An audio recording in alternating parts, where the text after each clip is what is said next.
श्रीमद् भगवद गीता का 13वां अध्याय। श्री कृष्ण बोले, हे कौन्तेय, यह शरीर क्षेत्र कहलाता है।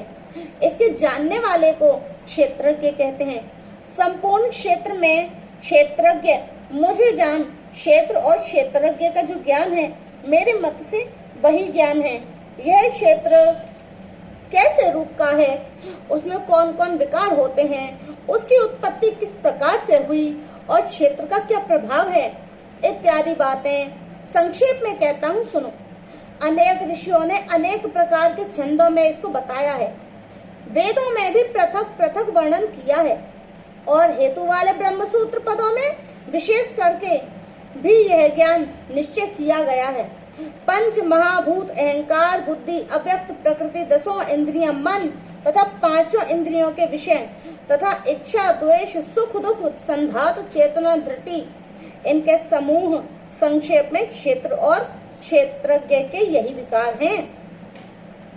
मान और पाखंड से रहित, अहिंसा, सहनशीलता, सरलता, गुरु की सेवा, पवित्रता, अपने मन का संयम, इंद्रियों के विषय से विरक्ति, अहंकार रहित और जन्म, मृत्यु, बुढ़ापा, रोग, दुख आदि दोनों को देखना, पुत्र, स्त्री, गृह इत्यादि में आसक्ति न करना और इनमें अपने को सुखी दुखी न मानना और इष्ट अनिष्ट की प्राप्ति में हर्ष विषाद रहित रहना, अनन्य भाव से मेरी भक्ति, एकांत में रहना, जन समूह में रहने से विराग, सदा स्मरण रहना कि मैं परम परमात्मा का ही अंश हूँ, ज्ञान प्राप्ति के उद्देश्य से मोक्ष को सबसे श्रेष्ठ मानना, इसे ही ज्ञान कहते हैं।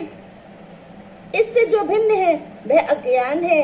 अब ज्ञेय का स्वरूप वर्णन करते हैं। जिनको जानकर मनुष्य को मोक्ष प्राप्त होता है, वह आदि रहित, बड़े से बड़ा, अकथनीय होने से न सत ही कहा जाता है और न असत ही कहा जाता है। सब उसके हाथ और चरण हैं, सब और उसके नेत्र, सिर और मुख हैं, सब और उसके कान हैं।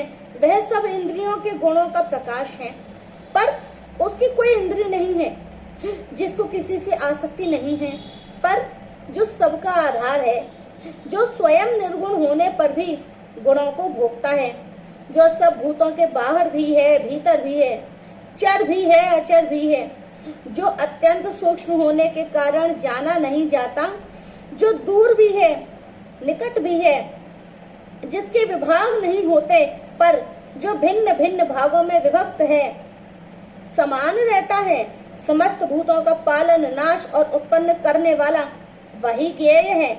वह अंधकार से परे ज्योतिर्मान पदार्थों को ज्योति देता है। वही ज्ञान जानने योग्य पदार्थ, ज्ञान के द्वारा जानने योग्य सबके हृदय में निवास करता है। इस प्रकार क्षेत्र, ज्ञान और क्षेत्र, इनको संक्षेप में कहा। इसे जानकर मेरा भक्त मेरे पद के योग्य होता है। प्रकृति और पुरुष दोनों ही अनादि हैं। विकारों और गुणों की उत्पत्ति प्रकृति से हुई है। कार्य और कारण को प्रकृति उत्पन्न करती है। पुरुष तो सुख और दुख का भोगता है। प्रकृति में पुरुष रहता है, प्रकृति के गुणों का उपभोग करता है, तद अनुसार उत्तम तथा अधम योनि में जन्म लेता है। इस देह में उसे उपद्रष्टा, अनुमंता, भर्ता, भोक्ता, महेश्वर, परमात्मा और परम पुरुष कहते हैं। इस प्रकार के गुणों के साथ प्रकृति और पुरुष को जो जानता है, उसका रहन सहन चाहे जैसा हो, पुनः जन्म नहीं होता। कोई ध्यान से, कोई सांख्य योग से और कोई कर्म योग के द्वारा अपने को आत्मा में देखते हैं, परंतु कोई तो इस प्रकार से न जानते हुए भी दूसरों से सुनकर ध्यान करते हैं और श्रद्धा से सुनकर वे मृत्यु के पार चले जाते हैं।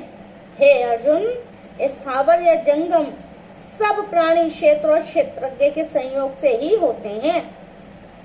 परमेश्वर सब भूतों में समान रूप से है। भूतों के नष्ट होने पर भी उनका नाश नहीं होता। इस भांति जो देखता है वही देखने में समर्थ है। सब में समान रूप से स्थित परमेश्वर को देखता हुआ जो अपनी आत्मा का नाश नहीं करता, वह उत्तम गति प्राप्त करता है। जो ये देखता है कि प्रकृति द्वारा सब कर्म होते हैं और आत्मा को अकर्ता मानता है, वह वास्तव में मानो देवता है। जब वह भिन्न भिन्न भूतों को परमेश्वर के बीच एक रूप देखता है और उसी से उनका विस्तार देखता है, तब वह ब्रह्म को प्राप्त होता है। हे कौन्तेय, अनादि और निर्गुण होने से परमेश्वर अव्यय है। शरीर में रहता हुआ भी वह कुछ नहीं करता, न उसमें लिप्त होता है। जैसे आकाश सर्वत्र व्याप्त होने पर भी किसी से नहीं मिलता, उसी भांति देह में सर्वत्र व्याप्त यह आत्मा भी इसमें लिप्त नहीं होती। हे अर्जुन, जैसे एक ही सूर्य सारे लोगों को प्रकाशवान करता है, वैसे ही क्षेत्रज्ञ सारे क्षेत्र को प्रकाशवान करता है। जो लोग ज्ञान दृष्टि से क्षेत्र और क्षेत्रज्ञ का भेद तथा भूतों की प्रकृति देखकर मोक्ष का उपाय जान लेते हैं, वे परम पद को पा लेते हैं।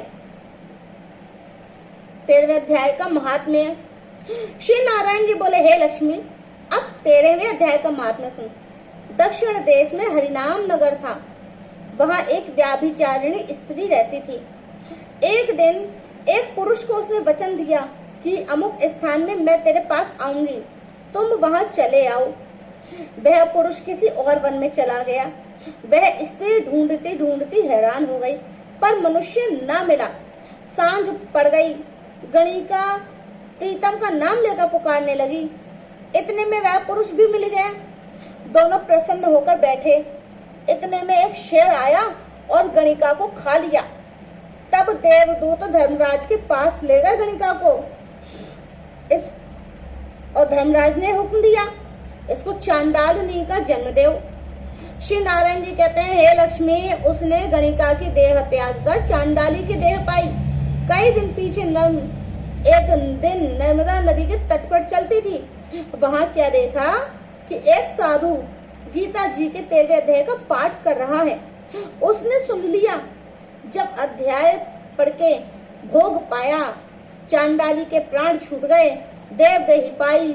आकाश से विमान आए, जिस पर बैठकर बैकुंठ को चली गई।